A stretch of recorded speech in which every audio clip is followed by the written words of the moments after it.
Japan में मालूम है आपको, विशेष धर्म के लोगों को वीजा ही नहीं दिया जाता।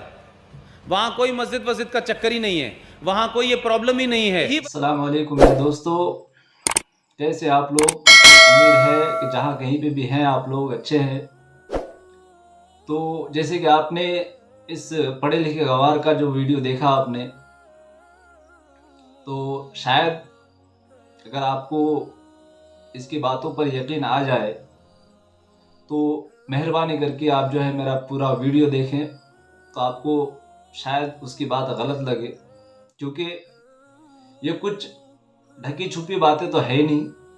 क्योंकि आप अगर मोबाइल चलाना जानते हैं तो आपको गूगल चलाना भी आता है, और विकिपीडिया जो है उसके अंदर पे भी अगर आप जाएंगे और इसकी बातों की तहकीक करेंगे कि जापान के अंदर कोई मस्जिद नहीं है, तो आपको सच्चाई का पता चल जाएगा। वर्ल्ड वार 2 जब हुआ था 1945 6 अगस्त या 9 अगस्त को,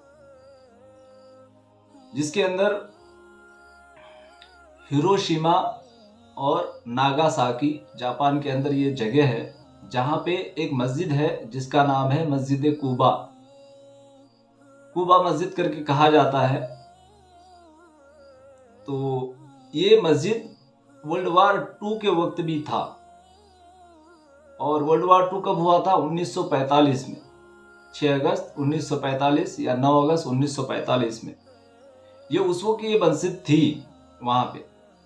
और जब वहाँ पे जो है अमेरिका वालों ने कब्जा कर लिया था, तो इस मस्जिद को उन्होंने अपना दफ्तर बना लिया था कुछ वक्त के लिए। लेकिन अमेरिका जब सुलह कर लिया जापान वालों ने अमेरिका के साथ में, और वो वापस चला गया, तो वो मस्जिद फिर से वैसी की वैसी आबाद हो गई। और ये मस्जिद की हकीकत अगर मैं बताऊं, ये मस्जिद की तामीरी काम जब शुरू हुआ था, तो ये तामीरी काम 1928 को शुरू हुआ था।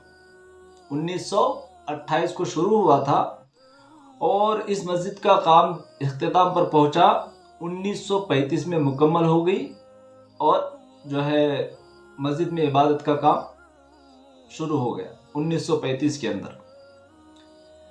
तो ये इंसान कह रहा है कि जापान के अंदर कुछ विशेष धर्म के लोगों का आना जाना मना है, और वहाँ उनको जाने का जो है वीज़ा नहीं मिलता, और वहाँ पे मस्जिद का कोई सिस्टम ही नहीं है। तो कितनी हैरत की बात है कि वर्ल्ड वार 2 हुआ था, उस वक्त भी वो मस्जिद थी। आज इतिहास पूरा चीख चीख करके कह रहा है कि कूबा मस्जिद उस वक्त भी मौजूद थी। और आपको हैरानी होगी कि जो फोटो देख रहे हैं जिसका मैंने लिस्ट डाला है, तो ये जापान की तमाम मस्जिदें हैं। इन फोटो के अंदर जापान की पूरी मस्जिदों का लिस्ट है। और जापान में लगभग कितनी मस्जिदें हैं? 80 या 60 मस्जिदें हैं जो पूरी तरीके से आबाद है। उस पर कोई बैंड लगा हुआ नहीं है, और उसमें मस्जिद नुमाई है वो बिल्कुल। और 100 ऐसी जगह है मौजूद जापान के अंदर जिसमें इबादत तो होती है, लेकिन वो प्रॉपर तरीके से मस्जिद नहीं है। और उसमें से कुछ नाम तो है, जैसे कि कूबा मस्जिद हो गई, आसा कूसा मस्जिद हो गई, बैतुल आहद मस्जिद हो गई। ये तमाम मस्जिदें हैं, और ये जो मैंने इमेज डाला है उसके अंदर वो मस्जिदों का लिस्ट है। तो ये तमाम मस्जिदें हैं, 60 है या 80 मस्जिदें हैं, और 100 ऐसी जगह है जहाँ पे इबादत होती है, लेकिन उसको मस्जिद का रूप, मस्जिद का डिज़ाइन नहीं दिया गया है।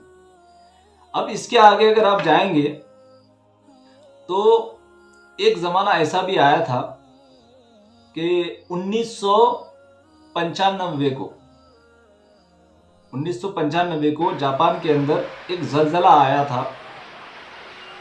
ये कुछ नॉर्मल ज़लज़ला तो था नहीं। आप ये वीडियो देख करके आपको अंदाज़ा हो रहा होगा कि नॉर्मल ज़लज़ला तो था नहीं, ये बहुत भयानक ज़लज़ला था। और इस ज़लज़ले में जो है 1,80,000 बिल्डिंगें जो है ज़मीन बोस हो चुकी थी, यानी कि ज़मीन के अंदर धंस चुकी थी, गिर चुकी थी। जो ब्रिज वगैरह जो कुछ था वो सब टूट चुका था। लेकिन हमारी मस्जिद जो है मस्जिद कूबा, वो वैसी के वैसी ही खड़ी के खड़ी थी।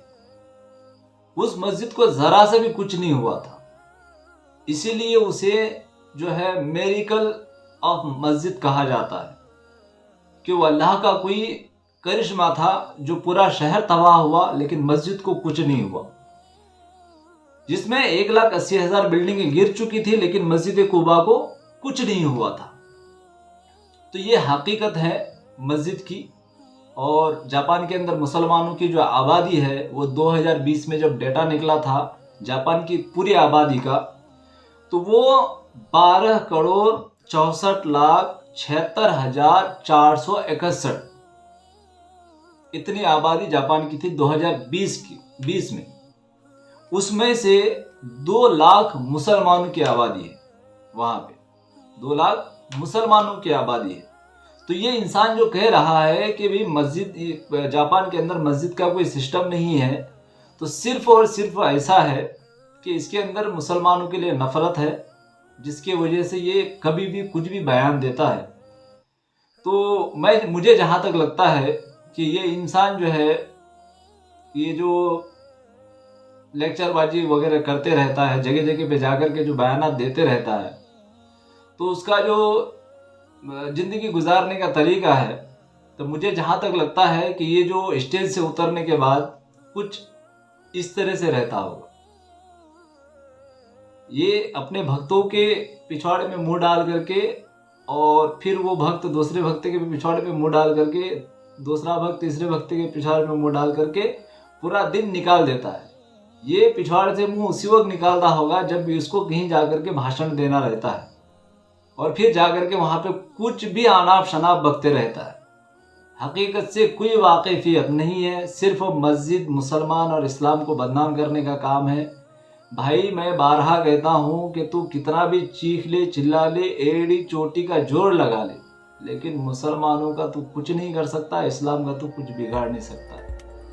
मेरे दोस्तों, अगर आपको ये जानकारी अच्छी लगी हो तो मेरे वीडियो को लाइक करें, शेयर करें और सब्सक्राइब कर लें और बेल आइकन को दबा लें। अस्सलाम वालेकुम, शब्बा खैर।